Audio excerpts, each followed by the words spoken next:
Good morning.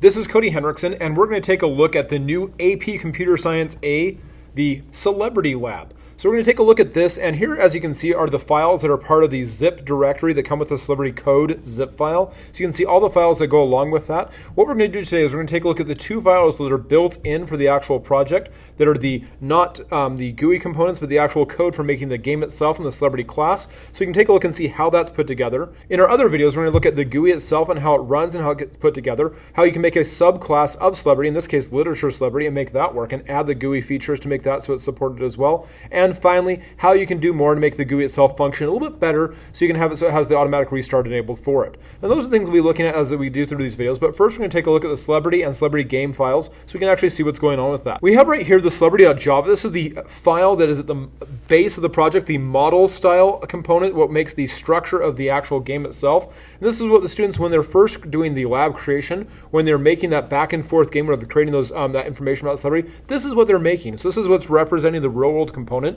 And so for public class Celebrity, it has two data members, a string clue and a string answer. And so that we're going for the actually solving for that. As you can see, we also have our constructor right here, which initializes the data members with this.clue equals clue and this.answer equals answer. And I'm using the this dot to refer to the current object, and that way that my parameter name right here, up here on line 23, matches the associated value of the data member on line 26. Same thing with clue, and right here in 25 for clue as well. So we're matching the data member to the parameter of the constructor. So the Celebrity has two parameters, matches the two data members that belong to the class. So we have that right there. We have the default getClue and getAnswer methods. They're regular getter methods. They simply just return the associated either clue or answer value, so we can return those strings back to it. We also have the setters that go along with that, so we can change the clue or answer if needed. That would be a nice way to make some additional functionality to the actual Celebrity class. You can work on adding that in your own sub-project as well. And finally, we have our toString. As you can see right here, in the toString, I also have the little annotation of the @override. Annotation is the new Java style where you can explicitly call out that you're doing a overriding of a method, in this case the @override right there. You also will see this in JUnit tests if that's something you might be working on with your students. But it's a nice little way to tell the processor this is explicitly an overridden method, and it's a good practice that you might want to consider using with your students. Again, not required for the AP exam, but that's why that's there inside the actual code, because it's what is the more formal style of Java we're seeing with that. So we have a string description right here. The Celebrity's name is answer, and then concatenating with the clue for the Celebrity is clue, and returning that description.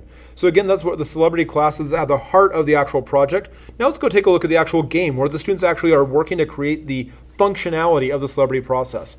As you can see here at the top of the file, we have import java.util.ArrayList, and that's because this is using at its very heart, it's using ArrayList, which, as you know, happened in Unit 7 of the new course and exam description. So if you're following along, this would be a great place to introduce this, is once you've introduced ArrayList, you can start using the Celebrity game to start talking about the basics of how you can actually use this lab. And this lab can be easily split up over multiple parts, so you can start introducing the ArrayList components and then adding the new features of inheritance, doing more with that as well. But we'll talk more about that as we go to the next part. Our data member for our Celebrity game class, we have a reference to the Celebrity that's the current Celebrity, so it's a private Celebrity instance. We have a private Celebrity frame, which is a reference to the GUI component of the frame or the window, which we'll talk more about in our GUI video. And we also have an array list of type Celebrity called Celeb game list. And those are the Celebrities that are inside the game right now. And so those are the data members that belong to the game itself. And this is where all the logic itself happens to make the actual game itself function, all happen right in here. The GUI itself just handles the processing of information back and forth from the user in the game, but this is where all the game logic happens. We have our constructor where we initialize a new array list of type Celebrity. Again, we always want to initialize our data components explicitly right there. The next line is on line 34. We have game window equals new Celebrity frame, passing it this.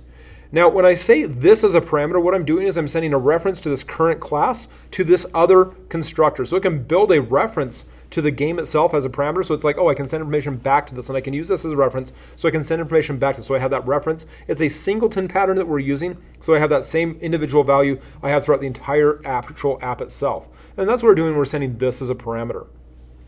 So the methods we have inside here, we have our prepareGame method where we can reinitialize the values that go along with the game, so we can restart the app if we want to.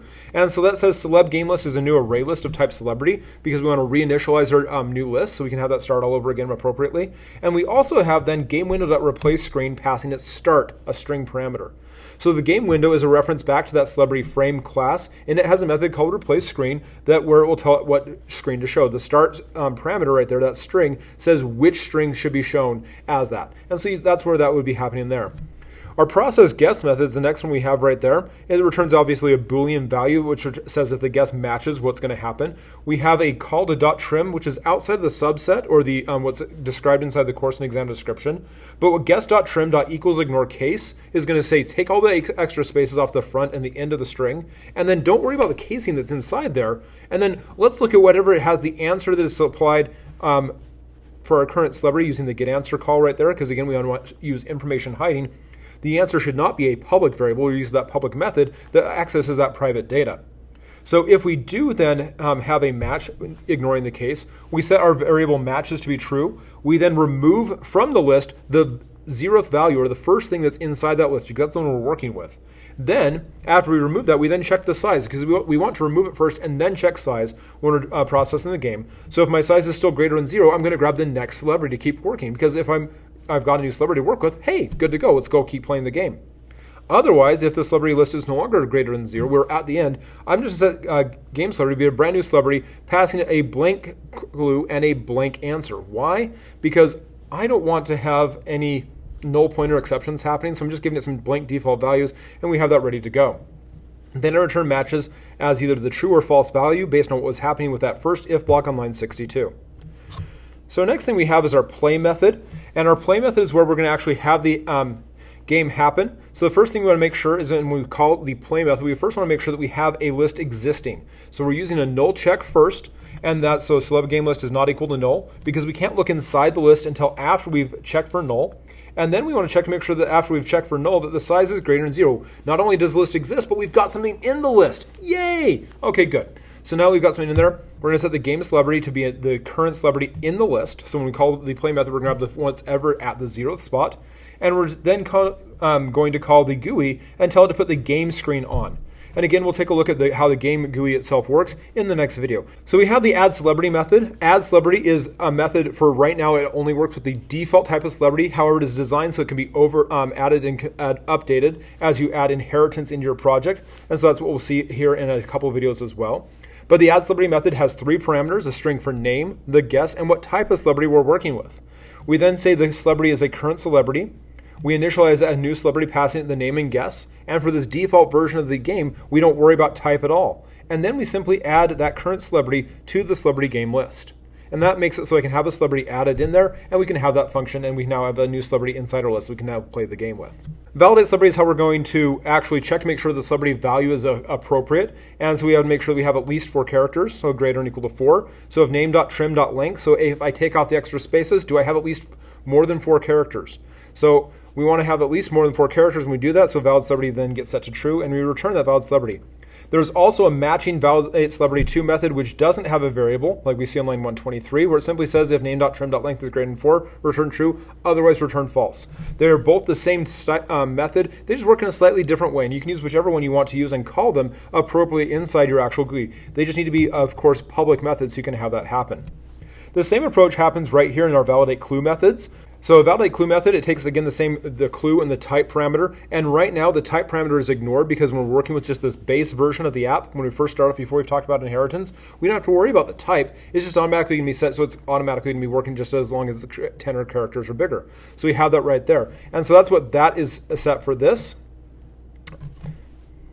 And so we have the same thing again with validateClue2, where we, instead of using a variable, we simply return true or false based on the appropriate test and go from there.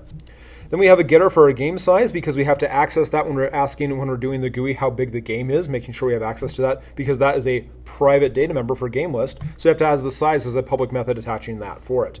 And then we have a sendClue method, which will return the game celebrity's getClue, because again, the game celebrity is owned by the celebrity game, not by the GUI itself. And since the GUI doesn't have a reference to the actual celebrity, we have to have a method for it to happen right here. And that's how we receive that string, having that happen.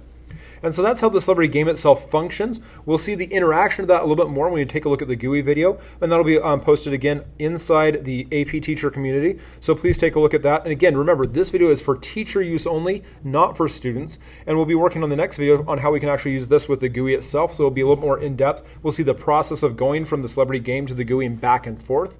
And then our next video after that, we'll also look at how we can do inheritance and have a subclass of a celebrity using the literature celebrity and go from there. And then we'll also look at how we can update the Celebrity game so we can automatically do some restarts and stuff with that. And those will be coming in another video. So again, please check that on the AP teacher community or on the Facebook group. And again, remember, this video is for teachers only. Thanks. Have a great day.